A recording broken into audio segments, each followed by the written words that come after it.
Bien, muy buenos días estudiantes del quinto grado de secundaria.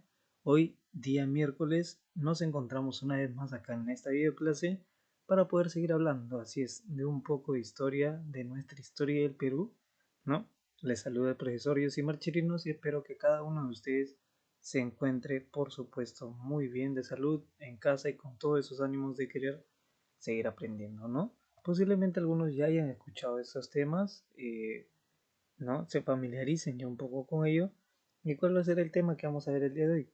Es Perú a inicios de la República y el primer militarismo. Ok, entonces vamos a iniciar antes que nada con las recomendaciones de cada clase, ¿no? Que nos dice, asegúrate de estar en un espacio calmado, de preferencia donde no haya mucho ruido, ¿ok? Mantén un volumen adecuado que permita escuchar mejor la clase, ¿no? También evita realizar otras actividades mientras observas el video. Recuerda ello. Ok, quiero que te concentres en observar la clase, en poder entenderlo sobre todo, y luego de ahí ya estaría, ¿no? Tú mismo vas a poder entender el tema. Recuerda tomar apuntes de la clase para tu evaluación de comprensión de cada clase y anota tus preguntas y compártelas en la hora de asesoría. Así es, chicos. Si en caso hubiera alguna pregunta, alguna duda, no dudes pues en compartirlo con la clase. Bien, entonces vamos a ver lo que fue el primer militarismo, que va a comprender desde 1827 a 1845. ¿Ok? Dentro de este primer militarismo nos dice que se va a ver la desaparición del sistema administrativo virreinal. ¿No? Nos dice esto. El primer militarismo va a comprender pues de manera sin premisa, ok, va a comprender en este caso 4 periodos. Por ahora vamos a hablar de 4 periodos o 4 gobiernos, ¿no? De diferentes personajes que pues forman parte de este primer militarismo, ¿no? Entonces, ¿qué nos dice acá? El primer militarismo nos habla de la desaparición del sistema administrativo virreinal. ¿Y cuál era ese sistema administrativo virreinal? El que era comandado por virreyes, ¿no? En este caso ya no iban a estar los virreyes. Recordamos que España pues no se despidió de Perú y pues ya no se encontraba en Perú. Entonces, la desaparición del sistema administrativo virreinal hizo que no existiera una clase política con capacidad para asumir la dirección del naciente Perú republicano. Uy, esto es preocupante, ¿verdad? ¿Por qué? Los virreyes hasta cierto punto, ok, no gobernaban, ¿no? Pero sabían cómo hacerlo. Y cuando ellos se fueron, ¿qué nos dice? No hubo una clase política, ya, no hubo una clase política con capacidad para asumir la dirección del naciente Perú republicano. Es decir, nadie podía llegar a liderar o a mandar, ¿no? Porque nos dice que no había la capacidad necesaria. Entonces, vamos a ver si eso es cierto o no ahora en lo que nos mencionan. Bueno, este primer militarismo tiene un periodo inicial de la República donde nos dice que va a haber el control del Estado, que estuvo en manos de caudillos y militares, ¿no? Caudillos militares, es decir, de representantes, ¿ok? De militares, y estos representaban los intereses de conservadores y liberales ante la incapacidad de la clase civil. Conservadores, lo que iban a querer que se siga comandando como lo hacía España, y los liberales iban a ser aquellos que iban a intentar buscar pues una democracia, mayores oportunidades, derechos, digamos, en ese sentido, para todos, ¿no? Entonces nos dice que también solo varones alfabetizados con altos ingresos económicos podrían llegar a participar en elecciones. Solamente esos, esa, ese grupo tan privilegiado o tan eh, seleccionado, ¿no? Este grupo tan reducido. Ahora, también se habla acá, ok, en este periodo inicial de un principio del uti possidetis. ¿Qué se trata este principio? Que designaba que cada país mantendría los territorios que poseía hasta 1810, ¿ok? Los territorios que poseía según como ya pues se había quedado en cada guerra, en lo que había pasado en estos términos geopolíticos, ¿no? Que tiene que ver con territorio. Entonces, este principio también va a ver el principio de libre determinación de los pueblos. ¿Qué quiere decir esto? Que los pueblos iban a escoger el país al cual querían o al que iban a querer pertenecer, ¿no? De esta forma, pues iban a formar ya parte de ese país y así sucesivamente, ¿ok? Entonces, ¿por qué se da este principio de Lutipus Sidetis? Porque recordemos que también en ese entonces aún se daba lo que era la lucha de las divisiones de territorios, de que todo estuviera bien establecido. ¿Por qué? Porque recién acababa de irse España. Por lo tanto, iban a estar ahí los países de Sudamérica, ¿no? Por recién establecer muy bien sus territorios, algo que en ese entonces de España no le interesaba, pues porque obviamente tenía poder sobre todos esos territorios, así que no le interesaba mucho separarlos así, digamos, muy medido, ¿no? Muy medido, ¿ok? O en este caso, digámoslo así, con coordenadas, ¿no? Bien, entonces, ¿cuál fue la situación económica en este entonces? ¿No? Cuando se quiso dar, o una vez que se llegó a salir España, se llegó a sacar del Perú, ¿no? Aquellos que quisieron pues asumir el cargo para un Perú republicano, ¿no? Nos dice que pues estuvo una situación económica, digamos, un tanto crítica, ya que el aparato productivo estaba paralizado. ¿Cuáles eran ese aparato productivo? Las minas, haciendas, manufacturas, ¿no? Que eran el, digamos, el comercio que podía llegar a tener eh, en este entonces Perú, y no solo comercio, sino las actividades económicas que podían realizar y sobre todo que podía generarle ingresos, ¿no? Como la minería. Entonces, ¿esto qué va a causar? Que haya un aumento de deuda externa. ¿Y hacia qué potencia en ese entonces? Hacia Inglaterra, ¿no? Entonces íbamos a depender aún más todavía de Inglaterra. Luego nos dice que el principal ingreso, si bien es cierto, estaba el aparato productivo paralizado, no había ingreso por las minas, haciendo manufacturas, pero sí había ingreso a través del tributo indígena y también a través de los aranceles, que eran pues el cobro que se realizaba, ¿no? Por los viajes o los paquetes que se traían en aduanas, ¿no? Que se podían recibir por el mar. Entonces, ese era el principal ingreso del Perú, no tenía, digamos, muchos otros, y eran muy altos los niveles de pobreza, pese a ser solamente una población de 1,5 millones de habitantes en ese entonces. ¿Ok? Quiere decir que cuando España se fue, Perú quedó muy mal parado. Políticamente no había quien lo administre, económicamente no había quien distribuya mejor el dinero o cómo recaudarlo, ¿no? Entonces, estábamos muy mal en ese sentido y vamos a pasar a ver entonces algunos gobiernos después de entender lo que se dio acá, ¿no? Este periodo inicial, el Lutipos Sietis y la situación económica en la que nos encontramos. Entonces, vamos a ver primero el gobierno de José de la Mar y Cortázar. Nos dice que el Congreso fue abierto bajo la dirección de Luna Pizarro, ¿ok?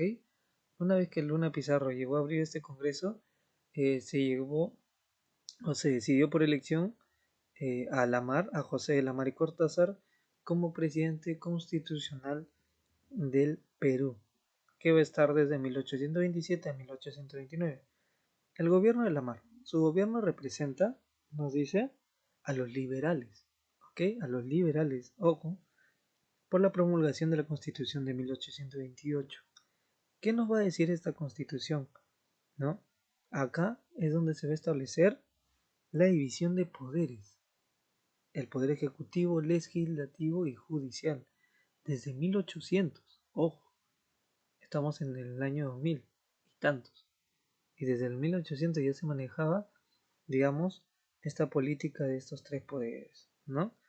También nos dice que en su gobierno iba a haber un parlamento bicameral, es decir, iban a haber diputados y senadores, ¿no? Y bueno, José de la Mar también establece a nivel nacional la contribución personal, que es el tributo indígena, causando así pues la rebelión de quichanos en la mar de Ayacucho, ¿no? Ya que Perú pues estaba mal parado económicamente, necesitaba recaudar dinero y no quedaba hasta cierto punto otro que pues a través de este tributo indígena, ¿no?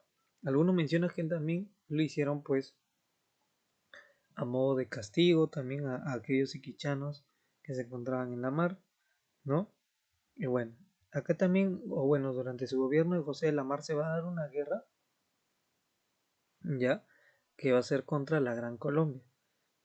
Una de las causas principales por la cual se va a dar esta guerra va a ser la deuda de más de 3 millones de pesos que se tenía, ¿no? Entonces, luego de las batallas en las que salió victorioso José de la Mar, también hubo otras batallas en las que terminó derrotado. Se formó un pacto, se hizo alto al fuego, ¿ok? Pero esto de igual forma dejó mal visto, ¿o no? O se vio desprestigiado José de la Mar y fue así como sufrió un golpe de estado, ¿ok? ¿Por qué? Por su incapacidad de poder mantener al Perú, digamos, a salvo frente a guerras, etc. Bien, pero ¿quién le va a dar este golpe de estado? Va a ser Agustín Gamarra Mejía, ¿no? Que va a ser, pues, digamos, otro gobierno de este primer periodo militar, ¿ok? En este caso va a estar, nos dice, es representante del sector de los criollos conservadores. Ya, ok. El anterior, recuerdan, acá José de la Mar era representante de los liberales. Y acá el presidente Gamarra Mejía iba a ser representante de los criollos conservadores o de los conservadores, ¿no? Nos dice que se convierte en el primer presidente que completa el periodo presidencial previsto para 4 años. Así es. Dentro de esta constitución de 1828 también se propuso que pues eh, la cantidad de tiempo que vaya a gobernar un presidente sea de 4 años, ¿no?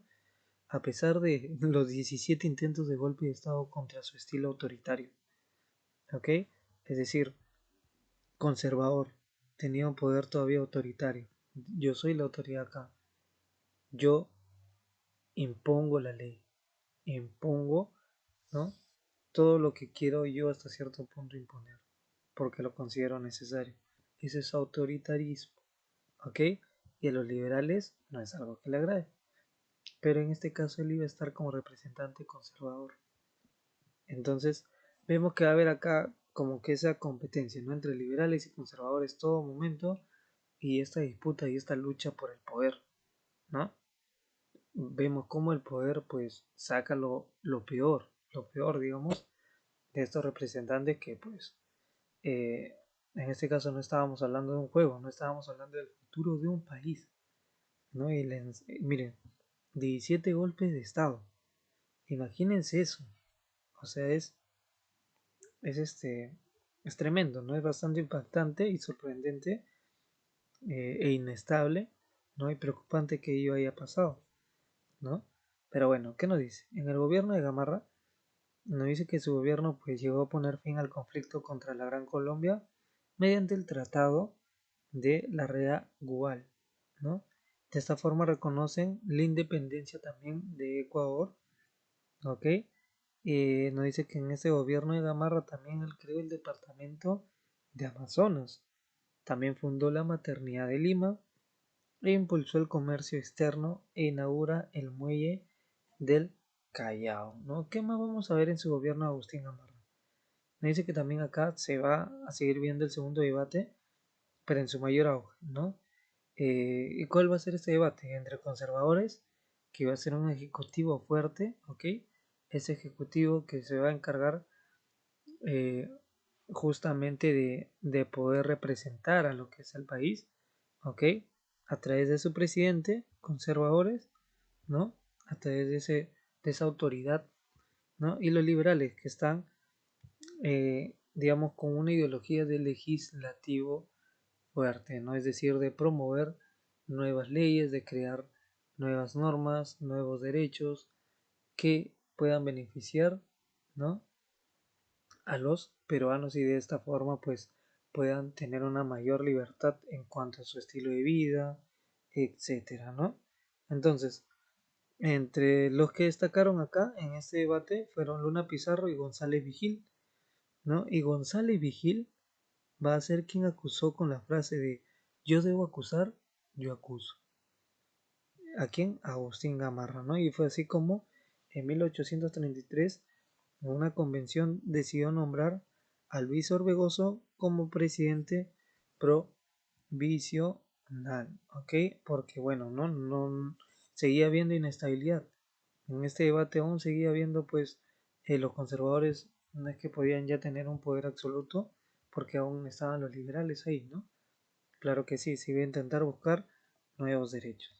Entonces, va a entrar un mandato provisional que va a ser de Luis José de Orbegoso y Moncada, ¿no? Nos dice que su gobierno representa a los liberales en este caso, ¿ya? Y lo eligieron presidente mediante una convención nacional, ¿no? El gobierno de Orbegoso es donde se promulgó la Constitución Liberal de 1834 y estalló la rebelión de los conservadores. ¿Ok? Recuerden, miren, en una constitución, pues, si bien es cierto hay deberes, pero también hay derechos. Y hay otras normas y leyes que, pues, se promulgan, ¿no? ¿Y quiénes iban a buscar estas nuevas leyes, estas nuevas normas? Iban a ser los liberales, ¿no? No aquellos que querían conservar todo como ya lo habían dejado los españoles, por así decirlo. Entonces, eh, esta constitución liberal, pues, de hecho no le gustó a los conservadores por diferentes motivos, ¿no? Y Pedro Bermúdez y Agustín Gamarra, el expresidente Agustín Gamarra, capitanearon la oposición, es decir, se van a poner en contra de esta nueva constitución, desatándose una guerra civil en 1834, la cual concluyó con el abrazo de Mackinwayo en Jauja.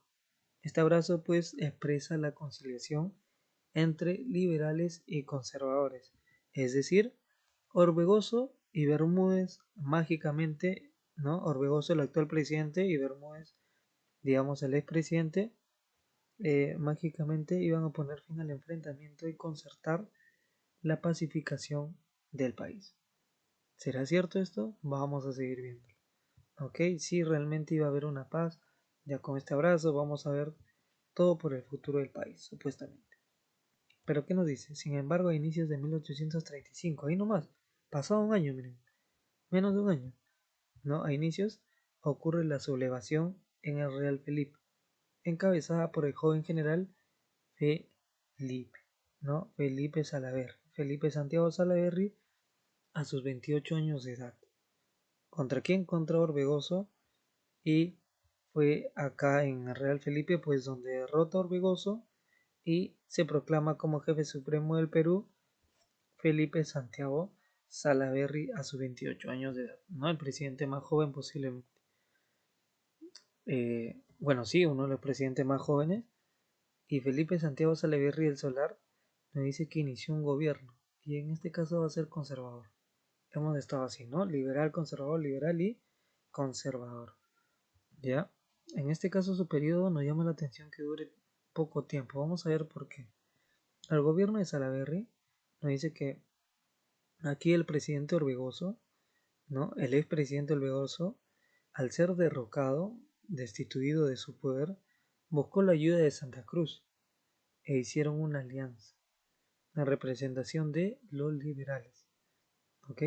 Estipularon la Confederación Perú-Boliviana y devolverle así a Orbegoso sus poderes, ¿no? Esta confederación iba a buscar devolverle sus poderes a Orbegoso como presidente, ¿no? Entonces esta alianza hizo que Gamarra saliera también con Salaverry, ¿no? El expresidente Gamarra saliera con Salaverry, ambos eran conservadores también, y nos dice que en 1835 en Yanacocha ocurrió el enfrentamiento entre las tropas de Santa Cruz contra Gamarra, ¿no? Santa Cruz que iba a estar por parte de los liberales, ¿no? Con Orbegoso y Gamarra que iba a estar por parte de los conservadores con Salaverry, dando victorioso en este caso a Santa Cruz, ¿no? Luego en 1836, en Muchumayo, ocurre la victoria de Salaverry, ¿ok? Ahí nomás seguido ocurre la victoria del conservador y presidente Salaverry, el más joven, sobre tropas bolivianas, ¿no? Entonces ellos al retirarse, al generar una retirada, hicieron ver a Salaverry pues que se estaban rindiendo, ¿no? Esto fue lo que atrajo hacia la retirada del ejército boliviano, es decir, las tropas de Salaverry fueron atraídas hacia las tropas bolivianas y en realidad lo que estaban haciendo era traerlo hacia su territorio enemigo, ¿no? Cayendo así pues Salaverry, el presidente, en una trampa y siendo así capturado por Santa Cruz, ¿ok? Y en 1836 Salaverry fue sentenciado a muerte y muere fusilado en la Plaza de Armas de Arequipa a tan solo sus 29 años de edad. Bien, entonces este sería el cuarto gobierno que hemos podido ver y acá en este periodo militar, en este primer periodo militar, vamos a ver también, bueno, la línea del tiempo, ¿no? Donde cómo se retira Bolívar del Perú en 1826, ya con todo digamos, organizado, pactado para que España también pueda retirarse, ¿no? Y luego de ahí estamos con la Constitución del Liberal de 1828. Luego se dan pues otras sublevaciones como la de Salaverry contra Orbegoso en 1835 y luego se da el establecimiento de la Confederación Perú-Boliviana que va a ayudar a recuperar posiblemente ese poder. Ya lo vamos a ver tal vez en una segunda parte, ¿no? Bien, eso sería entonces todo, chicos. Esta es la tarea domiciliaria de la página 30 de el 1 al 5, desarrollar las preguntas, ya saben. Y bueno, muchas gracias por su atención una vez más. Nos vemos en la próxima.